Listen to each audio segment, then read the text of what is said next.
ప్రజలకు సాయం చేసే విషయంలో మాజీ ముఖ్యమంత్రి శ్రీ వైఎస్ జగన్మోహన్ రెడ్డి గారి గురించి పిల్లికి కూడా ఎప్పుడు బిచ్చం వేయని తండ్రి కొడుకులు గౌరవనీయులు చంద్రబాబు నాయుడు గారు, లోకేష్ గారు సన్నాయి నొక్కులు చూస్తుంటే అవ్వాలో ఎడవాలో అర్థం కాని పరిస్థితి. 2 ఎకరాల నుంచి 2 లక్షల కోట్లకి పైగా సంపాదించుకున్న చంద్రబాబు నాయుడు గారి సుదీర్ఘ రాజకీయ జీవితంలో ఆయన ఎంత మందికి సహాయపడ్డారు అనేటువంటి ఒక విషయాన్ని ఒక్కసారి వివరిస్తే ప్రజలు కూడా తెలుసుకుంటారు. ప్లీజ్, వరద బాధితులకు గాని వారు ఇప్పటి వరకు ప్రజలకి జగన్మోహన్ రెడ్డి గారు ఏం సాయం చేశారు అని మాట్లాడుతున్న సుడో మేధావులందరూ దయచేసి కనులు తెరిచి చూడండి, చెవులు రిక్కలు విరుచుకుని వినండి. టీడీపీ కూటమి ప్రభుత్వం అధికారంలోకి వచ్చిన తర్వాత మీ పార్టీ గూండాలు రాష్ట్రంలోని వైఎస్ఆర్సీపీ నేతలు కార్యకర్తలపై హత్యలు, ఆస్తి విధ్వంసాలు, దాడులు చేశారు. ఈ విషయం మీకు కూడా తెలుసు కదండి. ఈ క్రమంలో గాయపడ్డ, నష్టపోయిన 200 మందికి పైగా బాధిత కుటుంబాలకు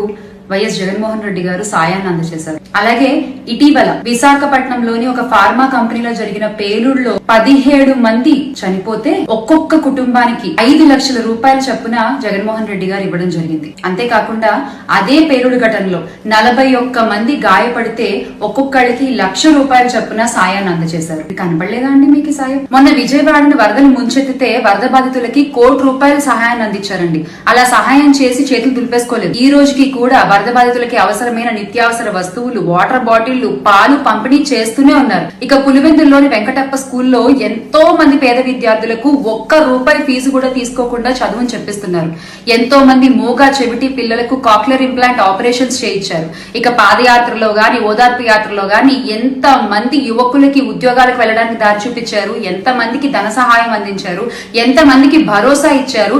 ఇలా చెప్పుకుంటూ పోతే చాలా ఉన్నాయండి. జగన్ గారు చేసిన సాయం వల్ల ఎన్నో కుటుంబాలు బాగుపడ్డాయి. ఎంతో మంది విద్యార్థులు ఈ రోజున ఉన్నత స్థానాల్లో ఉన్నారు. మాన్యశ్రీ చంద్రబాబు నాయుడు గారు ఇలాంటి సాయాలు మీరు ఇదివరకు ఏమన్నా చేసుంటే గనక టక్కుని చెప్పండి ఒకసారి. అధికార బలం, మీడియా బలం ఉంది కదా అని మీరు ఏది పడితే అది అలా దుష్ప్రచారాలు చేసుకుంటూ పోతే మీరు చెప్పే అబద్ధాలను నిజాలు అయిపోతాయా సార్?